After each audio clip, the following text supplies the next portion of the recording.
అన్నదాత అన్నదాత మీ అన్నదాత చెమటోడ్చి ఆహారాన్నందించే రైతన్న అనునిత్యం నీ కండదండగా నిలిచే నేస్తం ఎవరన్నా అన్నదాత అన్నదాత మీ అన్నదాత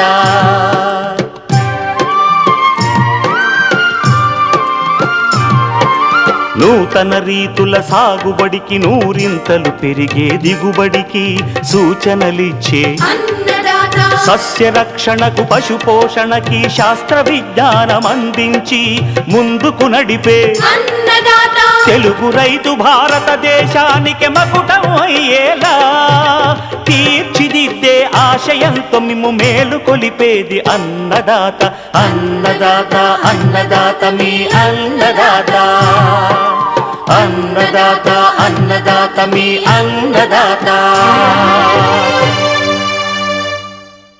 అన్నదాత ప్రేక్షకులకు నమస్కారం. ఈనాటి ముఖ్యాంశాలు: వరి కోతల అనంతరం గడ్డిని తగలబెట్టడం వల్ల నష్టాలు, ఉపయోగించుకునే మార్గాలు, ఖరీఫ్ పెసర సాగు వివరాలు,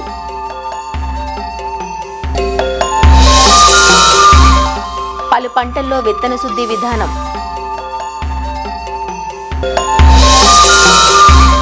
ఇంకా జై కిసాన్ వ్యవసాయ సమాచారం.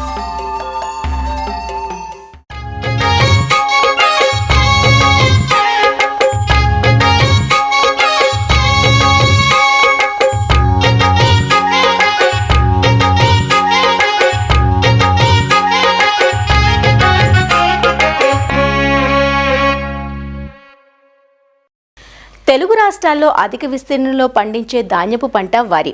గతంలో వరి కోతల అనంతరం ఎండుగడ్డిని పశువులకు మేతగా వినియోగించేవారు. కానీ మారుతున్న కాలంలో హార్వెస్టర్ల వినియోగం ఎక్కువ కావటం, ఆ గడ్డి చిన్న చిన్న ముక్కలు అయిపోవడంతో గడ్డిని పొలంలోనే తగలబెట్టేస్తున్నారు. ఇలా వరి గడ్డిని కాల్చివేయటం వల్ల భూమిలో ఉండే విలువైన సూక్ష్మరాశి నశించిపోతుంది. అంతేకాదు కార్బన్ మోనాక్సైడ్, మీథేన్ వంటి హానికర వాయువులు గాలిలోకి చేరి కాలుష్యం పెరిగిపోతుంది. కాబట్టి కోతల అనంతరం వరిగడ్డిని బేలర్ సహాయంతో కట్టెలు కట్టించి పశువులకు మేతగా వాడుకోవడం లేదా సేంద్రియ పదార్థంగా తిరిగి భూమికి అందించడం చేయాలి. వరిగడ్డిని సద్వినియోగం చేసుకునే విధానాలను తెలియజేస్తున్నారు మెదక్ జిల్లా నర్సాపూర్ నియోజకవర్గంలోని తునికి కృషి విజ్ఞాన కేంద్రం శాస్త్రవేత్త డాక్టర్ ప్రతాప్ రెడ్డి. ఇప్పుడు మనం చూసుకున్నట్టయితే మన తెలంగాణ రాష్ట్రంలో అత్యధికంగా సాగు చేసే పంట వరి పంట. ఈ వరి పంటని రైతు సోదరులందరూ పంట కోతకు వచ్చినప్పుడు మెకానికల్ హార్వెస్టర్స్తో మనం పంట కోస్తున్నాం. కాబట్టి ఈ మెకానికల్ హార్వెస్టర్స్తో పంట కోసినప్పుడు మనము ఈ వరిగడ్డిని 25 నుంచి 30 సెంటీమీటర్ల పైకి కోస్తున్నాం. కాబట్టి ఈ వరిగడ్డి కాస్త కొయ్యకాల రూపంలో మనకు పొలంలోనే మిగిలిపోతుంది. సో ఇలా మిగిలిపోయిన వరి కొయ్యకాలను రైతు సోదరులందరూ తగులబెడుతున్నారు. సో ఈ పంట అవశేషాలను మనం తగలబెట్టడం వలన మనకు వాతావరణ కాలుష్యం ఏర్పడుతుంది, అలాగే భూమి యొక్క సారం కూడా తగ్గుతుంది. సో ఇలా ఈ వరి కోయకాలను కాలబెట్టినప్పుడు మనకు నేలలో ఉన్న సేంద్రియ కార్బనం అనేది కార్బన్ డైఆక్సైడ్గా మారి వాతావరణంలో ఉష్ణోగ్రతను పెంచుతుంది. అలాగే భూమిలో ఉన్న ఉపయోగకరమైన సూక్ష్మజీవులు కూడా సంఖ్య తగ్గిపోయి మనకు భూమి యొక్క సారం తగ్గుతుంది. సో దీనివల్ల మనకు రసాయనిక ఎరువుల వాడకం పెరిగి రైతులకు ఖర్చు కూడా అదనంగా అవుతుంది. సో ఇలా కాకుండా రైతు సోదరులు ఖచ్చితంగా ఈ పంట యొక్క అవశేషాలను, ఈ వరి కోయకాలు ఏవైతే ఉన్నాయో అవి పొలంలోనే కలియదున్నడం వలన మన భూమికి సేంద్రియ ఎరువుని మనం అందించిన వారిని అవుతాము. ఈ పద్ధతిని చూసుకున్నప్పుడు ముందుగా ఏవైతే వరి కోయకాలు ఉంటాయో వాటిని ట్రాక్టర్ ఆపరేటెడ్ స్లాషర్ కానీ, ట్రాక్టర్ ఆపరేటెడ్ రోటరీ మల్చర్ కానీ మనకు అందుబాటులో ఉన్నాయి. సో వీటిని ఉపయోగించుకొని ఈ వరి కోయకాలను మనం ముక్కలుగా చిన్న చిన్న గడ్డి ముక్కలుగా కట్ చేసుకున్న తర్వాత నీళ్లు పెట్టుకొని కేజీవిల్స్ వేసేసి దానిపైన మనకు ఎకరానికి 50 కిలోల సింగిల్ సూపర్ ఫాస్ఫేట్ మరియు 10 నుండి 15 కిలోల యూరియా కలిపి మనం చల్లుకొని ఒక 2 నుంచి 3 రోజుల తర్వాత మళ్ళీ దున్నుకున్నట్టయితే మనకు ఈ పంట యొక్క అవశేషాలు తొందరగా కుళ్ళిపోయి మనకు నేలకు సేంద్రియ కార్బనాన్ని, అలాగే వివిధ రకాల పోషకాలు నత్రజని కానీ, భాస్వరం కానీ, పొటాషియం కానీ, అలాగే సూక్ష్మ పోషకాలు నేలకు అందించడం జరుగుతుంది. సో ఇలా యూరియా మరియు సింగిల్ సూపర్ ఫాస్ఫేట్ వేసుకున్నప్పుడు మనకి ఈ పంట యొక్క అవశేషాలు 30 రోజుల్లో కుల్లడం జరుగుతుంది. సో ఇక ఇలా వీటితోటే కాకుండా మనకు మార్కెట్లో ఇప్పుడు డీకంపోజర్స్ అనేవి అందుబాటులో ఉన్నాయి. ఈ డీకంపోజర్స్లో మనం ముఖ్యంగా చూసుకున్నట్టయితే మనకు ట్రైకోడర్మా అనేది మనకు దొరుకుతూ ఉంది. ఈ ట్రైకోడర్మాని ఒక ఎకరానికి 2 కిలోల ట్రైకోడర్మాని తీసుకొని ఒక 200 కిలోల పశువుల పేడలో కలుపుకొని మనము ఈ పంట అవశేషాలపైన చల్లుకొని మనం దున్నుకున్నట్టయితే ఈ ట్రైకోడర్మా కూడా ఈ పంట యొక్క అవశేషాలను తొందరగా కుళ్ళబెట్టి మనకు నేలకు పోషకాలు అనేది అందడం జరుగుతుంది. ఇప్పుడు మార్కెట్లో మనకు ప్రొపెల్ అండ్ బయోడి ఇవి కూడా మనకు వేస్ట్ డికంపోజర్స్ లాగా పనిచేస్తూ ఉన్నాయి. వీటిని కూడా మనం ఎకరానికి 2 కిలోల చొప్పున చల్లుకొని మనం ఈ పంట యొక్క అవశేషాలను పొలంలో దున్నేసుకున్నట్టయితే ఈ అవశేషాలు తొందరగా కుళ్ళిపోయి భూమికి ఉపయోగపడే అన్ని పోషకాలను మరియు సూక్ష్మజీవులను అందించి మన భూమి యొక్క సారం పెంచుతుంది.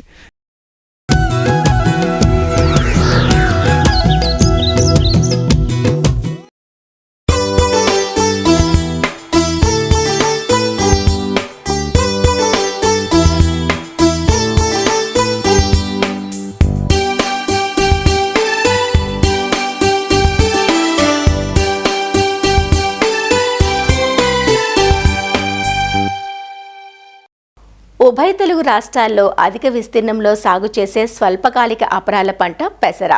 వినియోగం ఎక్కువగా ఉండటం, 65 నుంచి 70 రోజుల్లో పంట చేతికి వస్తుండటం వలన పెసరను మెట్ట పంటగానే కాక మాగాణుల్లో వరి సాగు ఆలస్యమయ్యే ప్రాంతాలలో వరికి ముందుగా సాగు చేసే అవకాశం ఉంది. ఖరీఫ్ పంటగా పెసర సాగు చేసేందుకు జూన్ జూలై మాసాలు అనుకూలం. సాగుకు ఉపక్రమించే రైతులు ప్రాంతానికి తగ్గ రకాలను ఎంచుకొని మేలైన యాజమాన్యం పాటించినట్లయితే ఖరీఫ్ పెసర నుంచి ఎకరాకు 3 నుంచి 4 క్వింటాళ్ల దిగుబడులు పొందే అవకాశం ఉంది. ఖరీఫ్లో సాగుకు అనువైన పెసర రకాలు, సాగులో పాటించాల్సిన మెలకువల గురించి వివరాలు అందిస్తున్నారు శ్రీకాకుళం జిల్లా ఆముదాల వలస కృషి విజ్ఞాన కేంద్రం సేద్య విభాగం శాస్త్రవేత్త డాక్టర్ ఎస్ కిరణ్ కుమార్.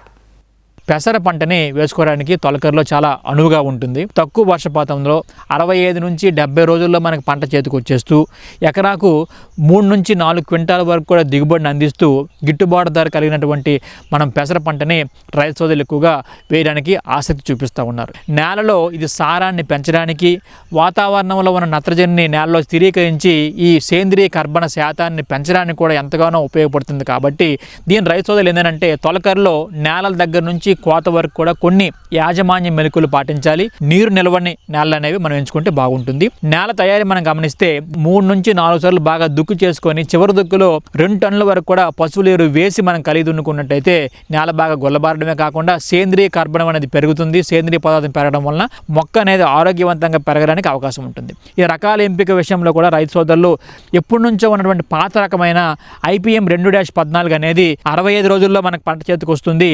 4 నుంచి 6 క్వింటాల వరకు దిగుబడి వస్తుంది.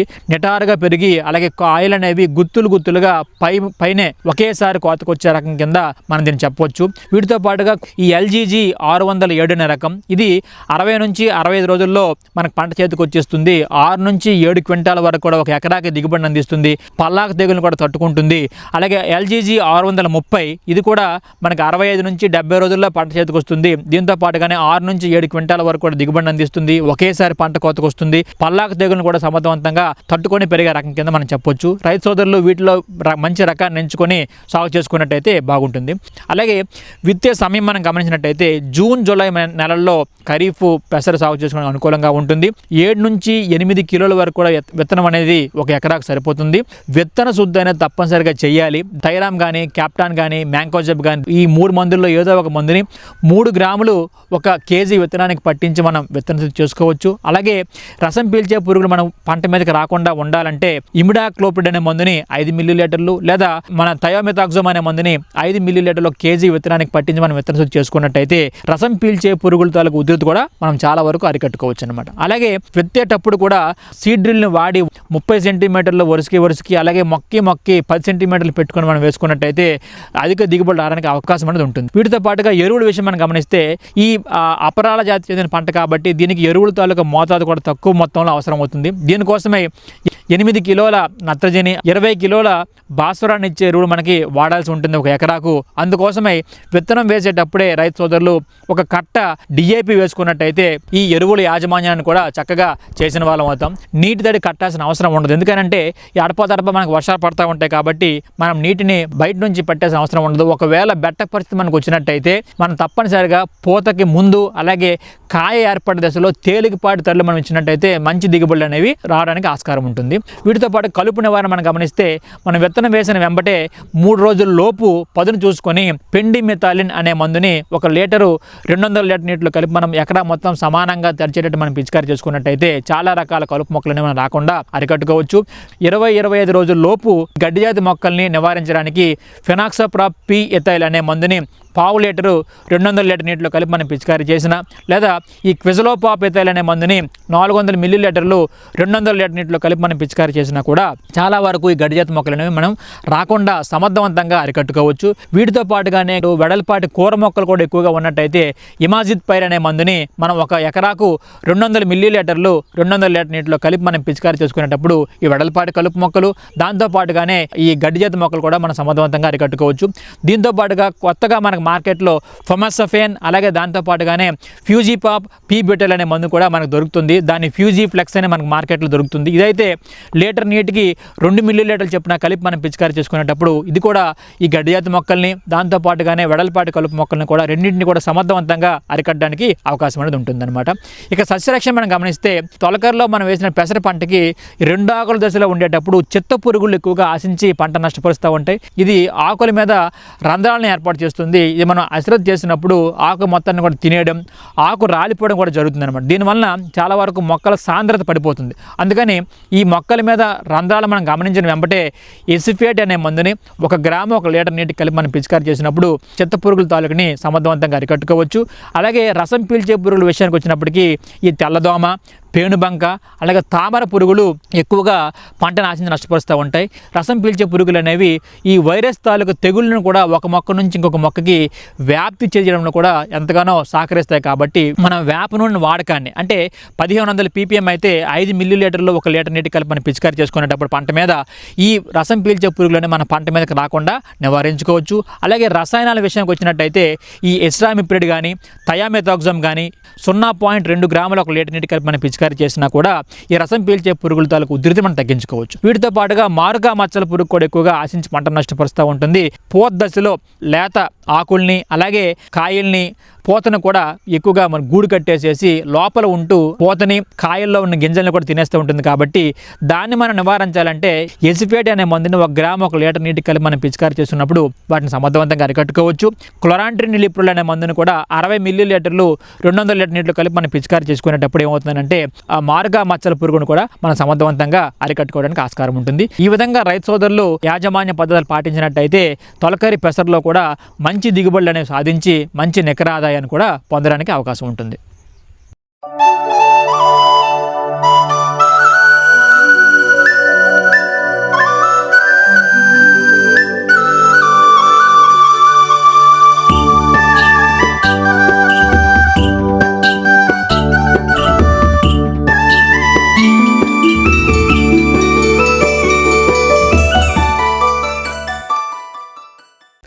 విత్తు కొద్దీ పంట అన్నట్లుగా విత్తనం నాణ్యమైనదిగా ఉంటేనే పంట మంచి దిగుబడులను అందిస్తుంది. అందువల్ల రైతులు మేలైన దిగుబడులు పొందాలంటే ముందుగా దృష్టి ఉంచాల్సిన అంశం విత్తనం. మంచి విత్తనం ఎంచుకోవడమే కాదు, విత్తిన తరువాత ఆశించే చీడపీడల నుండి పంటలను రక్షించాలంటే విత్తన శుద్ధి ఎంతైనా అవసరం. విత్తన శుద్ధి చేయటం వల్ల పంట విత్తింది మొదలు నెల రోజుల వరకు పంటకు ఎటువంటి చీడపీడలు ఆశించవు. ఒకవేళ విత్తనాన్ని శుద్ధి చేయకుండా విత్తుకున్నట్లయితే ఆ పంటను తొలి దశలోనే మొదలు కుళ్ళు, వేరుకుళ్ళు, ఎండు తెగులు, రసం పీల్చి పురుగులు వంటివి పంటలను ఆశించి నష్టపరుస్తుంటాయి. కాబట్టి రైతులు విత్తనానికి రక్షణ కవచంలా పనిచేసే ఈ విత్తన శుద్ధిని అశ్రద్ధ చేయకుండా పలు పంటల్లో ఏ విధంగా చేపట్టాలో తెలియజేస్తున్నారు జగిత్యాల జిల్లా ప్రాంతీయ వ్యవసాయ పరిశోధనా స్థానం తెగుళ్ల విభాగం శాస్త్రవేత్త సుమలత. వరిలో ముఖ్యంగా ఆకుమచ్చ తెగులు అంటే అగ్గి తెగులు కానీ, తర్వాత గోధుమ రంగు మచ్చలు కానీ ఇవి రాకుండా ఉండడానికి విత్తన శుద్ధి ద్వారా పంటను మనం రక్షించుకున్న వాళ్ళం అవుతాము. కార్బండజిమ్ 1 లీటర్ నీటికి కలిపి 1 కిలో విత్తనాన్ని దాంట్లో 24 గంటల పాటు నానబెట్టి తర్వాత మండే కట్టుకోవాలి. తర్వాత మనం నారుమడిలో చల్లుకోవాలి. లేదా మెట్ట నారుమడిలో అయితే 3 గ్రాముల కార్బండజిమ్ కిలో విత్తనానికి పొడి మందును కలుపుకొని నారుమడిలో చల్లుకోవాలి. వానాకాలంలో వేసుకునే పంటల్లో సోయాబీన్ ఒకటి. తొలి దశలో వచ్చేటువంటి రసం పీల్చే పురుగుల ఉధృతి అనేది తగ్గించుకోవడానికి మనము విత్తన శుద్ధి అనేది చేసుకోవాలి. దానికి 3 గ్రాముల కార్బాక్సిన్ ప్లస్ థైరమ్ 1 కిలో విత్తనానికి కలుపుకొని ఆ తర్వాత ఎమిడాక్లోప్రిడ్ అనే మందుని 1.5 ml లీటర్ నీటికి కలుపుకొని విత్తన శుద్ధి చేసుకోవాలి. ముఖ్యంగా విత్తనాన్ని విత్తుకునే ముందు ఈ రైజోబియం అనేది 200 గ్రాములు 10 కిలోల సోయాబీన్ విత్తనానికి కలుపుకొని విత్తే ముందు కలుపుకొని ఆరబెట్టుకొని విత్తుకున్నట్టయితే ఈ రైజోబియం అనేది సోయాబీన్ పంట పెరుగుదలకి చాలా ఉపయోగపడుతుంది. కందిలో మనకు ప్రధానంగా ఫ్యుజేరియం ద్వారా వచ్చేటువంటి ఎండు తెగులు కావచ్చు, లేదా ఫైటాఫ్థరా ఎండు తెగులు కావచ్చు, వీటి నుంచి కాపాడుకోవడానికి ముఖ్యంగా కందిలో అయితే 10 గ్రాముల ట్రైకోడర్మాను 1 కిలో విత్తనానికి కలుపుకొని విత్తన శుద్ధి చేసుకోవాలి. ఈ మొక్కజొన్నలో మనకి ఆల్రెడీ మనము ప్రైవేట్ హైబ్రిడ్సే వాడుతున్నాం కాబట్టి దాదాపుగా విత్తన శుద్ధి చేసే వస్తున్నవి. ఇప్పుడు మొక్కజొన్నలో ప్రధానంగా ఉన్నటువంటి సమస్య కత్తెర పురుగు. ఈ కత్తెర పురుగు నివారణకి వాటికి శాంట్రోనిప్రోనిల్ 5 ml లేదా థయోమిథాక్సామ్ 3 గ్రాములు కిలో విత్తనానికి పట్టించుకొని విత్తన శుద్ధి చేసుకొని విత్తనాన్ని విత్తుకున్నట్టయితే మనకు కొంతవరకు ఈ కత్తెర పురుగు ఉధృతి అనేది రాకుండా మనం కాపాడుకోగలుగుతాము. పసుపులో ముఖ్యంగా వచ్చేటువంటి తెగుళ్ళు దుంపకుళ్ళు తెగుళ్ళు, వాటితో పాటు దుంప ఈగ అనేది ప్రధాన సమస్యలు. వీటిని నివారణకు మనము పసుపు వేసుకునే ముందు విత్తన పసుపుకి ముఖ్యంగా 3 గ్రాములు మెటలాక్సిల్ ప్లస్ మ్యాంకోజెబ్ కలిపినటువంటి మందును నీళ్ళలో కలిపి ఆ తర్వాత 2 ml క్లోరిపైరిపాస్ని కలుపుకొని మనకు కావలసినటువంటి విత్తనాన్ని ఆ నీటిలో మందు ద్రావణంలో 30 నిమిషాల పాటు నానబెట్టుకొని తర్వాత తీసి నీడలో ఆరబెట్టుకొని విత్తుకున్నట్టయితే దుంపకుళ్ళు మరియు దుంప ఈగ వంటి సమస్యల నుండి మనం పసుపు పంటని కాపాడుకోవచ్చు. లేట్ ఖరీఫ్లో నువ్వుల పంట వేసుకునే రైతులు ఖచ్చితంగా విత్తన శుద్ధి అనేది చేసుకోవాలి. దానికోసం 10 గ్రాముల ట్రైకోడర్మా 1 కిలో విత్తనానికి విత్తన శుద్ధి చేసుకోవాలి. లేదు అని అంటే పెన్ఫ్లూఫెన్ ప్లస్ ట్రైఫ్లాక్సిస్ట్రోబిన్ అనే మందును 0.6 ml కిలో విత్తనానికి కలుపుకొని విత్తన శుద్ధి చేసుకున్నట్టయితే నువ్వుల్లో ముఖ్యంగా విత్తిన తర్వాత వచ్చేటువంటి డాంపింగ్ ఆఫ్ అనే తెగుళ్ళని నుంచి మనం కాపాడుకోవడానికి, తర్వాత వచ్చేటువంటి వేరు మరియు కాండం కుళ్ళు తెగుళ్ళు రాకుండా నువ్వు పంటను కాపాడుకోవడానికి ఉపయోగపడుతుంది.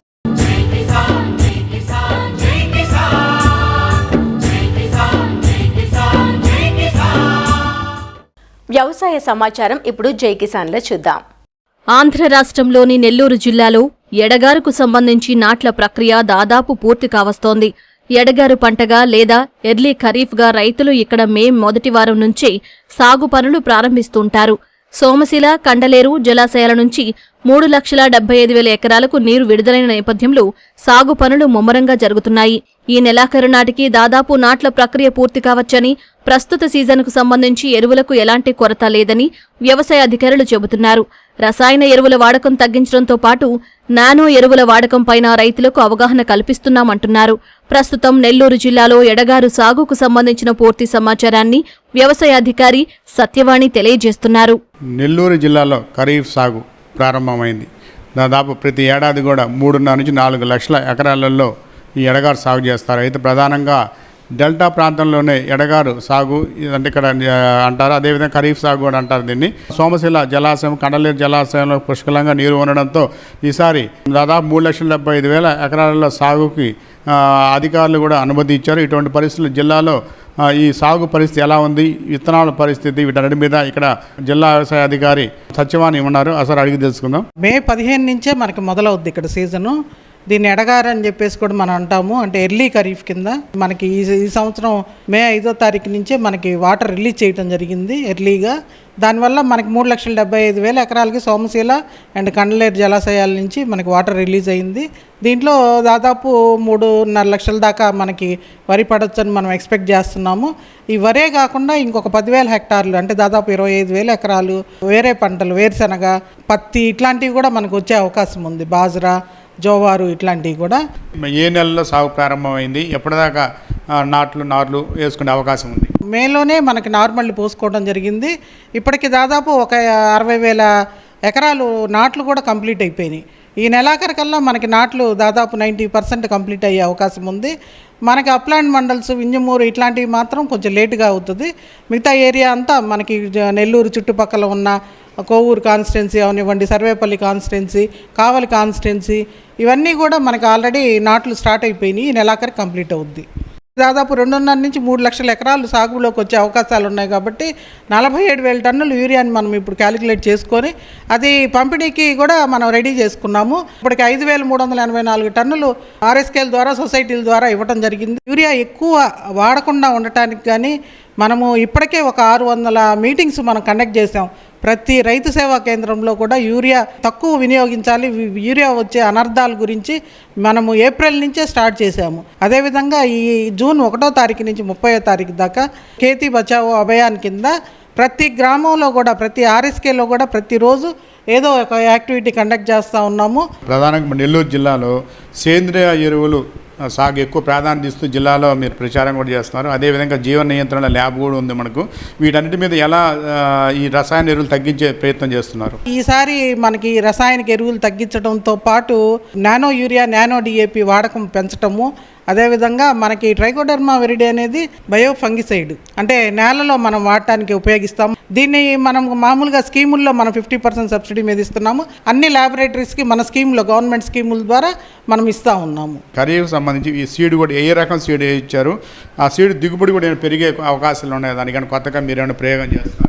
ఖరీఫ్ వరకు మనకి రైతులు వాళ్ళ సొంత సీడే కొనుక్కుంటారండి. ప్రైవేటు డీలర్స్ దగ్గర కూడా మంచి సీడ్ని మనము ఉంచడం జరిగింది. మనము ఏప్రిల్లోనే వీళ్ళ డీలర్లందరినీ కూడా సమావేశపరిచి వాళ్ళ దగ్గర ప్రాసెసింగ్ చేయించి మంచి శాంపిల్స్ కూడా డ్రా చేసాం. వాళ్ళ దగ్గర అంతా మంచి సీడ్ని మనం అందుబాటులో ఉంచాం రైతులకి. మనకి 90% ఆఫ్ క్రాప్ KNM 1638 పడింది. అంటే ఈ ఎడగారికి బాగా సెట్ అయిన రకం అదొకటే. దాంట్లో అంటే రబీతో పోల్చుకుంటే మనకి ఎడగారిలో కొంచెం దిగుబడులు తగ్గుతాయి. ఎందుకంటే రబీలో అయితే మనకి 3.5 పుట్లు దాకా వచ్చేది, మనకి ఇప్పుడు ఖరీఫ్లో ఒక 3 పుట్లు అట్లా దిగుబడి వస్తుంది. కాబట్టి ఆ వెరైటీ ఒకటే మనకి బాగా సూటబిలిటీ ఉంది. కాబట్టి రైతులందరూ కూడా 90% ఆఫ్ ఫార్మర్స్ ఆ వెరైటీని వేసుకోవడం జరిగింది. ఇప్పుడు ఈ డెల్టా ప్రాంతంలో సోమశిల జలాశయం వాటర్ ఎంతవరకు సఫిషియెంట్గా ఉంది? ఇప్పుడు ఖరీఫ్కి సంబంధించిన మొత్తము రిలీజ్ చేయడానికి మన దగ్గర సఫిషియెంట్ వాటర్ లెవెల్స్ అయితే ఉన్నాయండి. రబీ సీజన్కి కూడా సరిపడా మనకు ఉన్నాయి. అంటే డెడ్ స్టోరేజీతో సంబంధం లేకుండానే మన పంటకి సరిపడా వాటర్ ఉంది. వాటర్కి ఏమీ ఇబ్బంది లేదు మనకు అసలు. ఈసారి రబీలో బాగా ధరలు లేవు, కానీ ఈసారి ఖరీఫ్కి ఎలా ఉండొచ్చు? ఇప్పుడు బాగా పెరిగాయి అంటున్నారు, ఎలా ఉండొచ్చు? కోతలు స్టార్ట్ అయినప్పుడు బాగా రేట్ ఉంటుందండి. ఇక్కడ మధ్యలో ఏంటంటే కొంచెం ఎక్కువ దిగుబడి ఒకేసారి రావటం వల్ల కొంచెం తగ్గినట్టు అనిపిస్తుంది. ఇప్పుడు నిల్వ చేసుకున్న ధాన్యానికి KNM 1638కి 26,000 ఉంది ఈరోజు పుట్టి. అంటే మన సపోర్టింగ్ ప్రైస్ కన్నా చాలా ఎక్కువ ఉందన్నమాట. 3-4 వేలు ఎక్కువ ఉంది మనకి. కాబట్టి ఇప్పుడు ఈ ధరలను చూసుకొని రైతులు ఈ ఖరీఫ్ సీజన్ కూడా బాగా వేస్తూ ఉన్నారు. ఖరీఫ్ సీజన్ రైతుకి మీరు ఎలాంటి సూచనలు చేస్తారు? ఏమన్నా నీటి పొదుపు పద్ధతులు కానీ, ఏమన్నా సాగు విధానాలు? అంటే ఇక్కడ ఖరీఫ్ సీజన్లో మనకి ఎల్నినో ఎఫెక్ట్ వల్ల ఈరోజు చాలా హై టెంపరేచర్స్ ఉన్నాయి. 48 డిగ్రీల సెంటీగ్రేడ్ దాకా కూడా మనకి టెంపరేచర్స్ రికార్డ్ అవుతున్నాయి. వేడిలో ఈ వాటర్ అంతా కూడా బాయిల్ అయిపోయి మొక్కలన్నీ కూడా ఎండిపోయినట్టుగా పైనుంచి కిందకు వస్తున్నాయి. కాబట్టి ఆ నీళ్లు అనేది తగ్గించకూడదు. ఇప్పుడున్న పరిస్థితుల్లో ఈ నీళ్లు ఉడికిపోతున్నాయి అని చెప్పి కొంతమంది రైతులు తీసేస్తూ ఉన్నారేమో బయటికి. నీళ్లు లేకుండా మాత్రం పొలం అసలు ఉంచకూడదు. ఎందుకంటే ఇమీడియట్గా డీహైడ్రేషన్ వచ్చి ఎండిపోయే అవకాశం ఉంటుంది.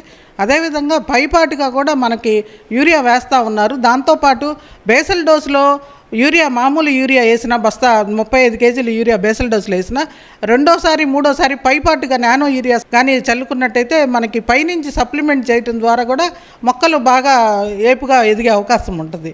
నెల్లూరు జిల్లాలో కండలేరు, సోమశిల జలాశయాలు పుష్కలంగా నీరుందని, సాగునీటికి ఇబ్బందులు లేదని, ఈసారి ధరలు కూడా మంచి ధరలు కూడా రైతుకు, ఈ ఖరీఫ్ రైతుకు అందుతుందని చెప్పి నీటిని పొదుపు చేస్తూ వినియోగించాలని చెప్పి కూడా జిల్లా వ్యవసాయ అధికారి సత్యవాణి చెప్తున్నారు. నెల్లూరు నుంచి కెమెరామెన్ హరీష్ బాబుతో రాజారావు, ఈటీవీ న్యూస్.